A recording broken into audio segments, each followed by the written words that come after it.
Welcome to our channel. Today we how to register with M1 Finance for switching from taxable to IRA. Full guide step by step clearly. To register with M1 Finance for switching from a taxable account to an IRA, start by visiting the M1 Finance website. Click on the Get Started button located on the home page. If you already have an account, log in using your existing credentials. For new users, select the option to create a new account. Enter your email address and choose a secure password for your account. Complete the basic information form, including your name, address, and phone number. Once you have filled out the form, review and accept the terms of service and privacy policy. Next, provide your social security number for identity verification purposes.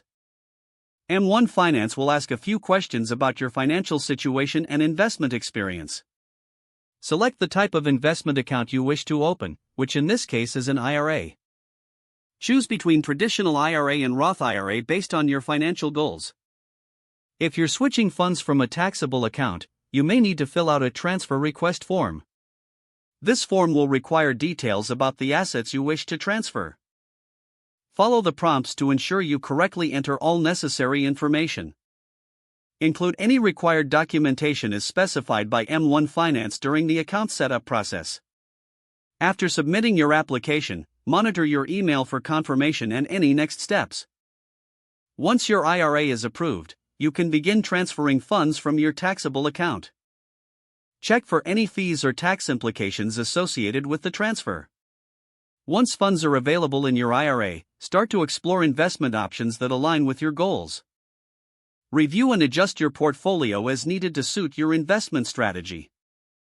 Remember to consult with a financial advisor if you have questions about your specific transition. With your new IRA set up, you're on the path to optimizing your investments for tax advantages. If the page does not load, refresh the browser or try again in a private or incognito window.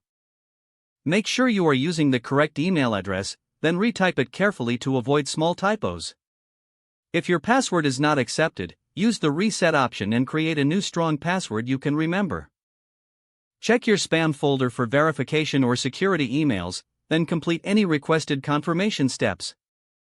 Enable two-factor authentication if available to improve account security and reduce unauthorized access risk. After signing in, review your profile details so your contact information and settings are accurate and current. Don't forget to like this video and subscribe to our channel for more step-by-step tech guides.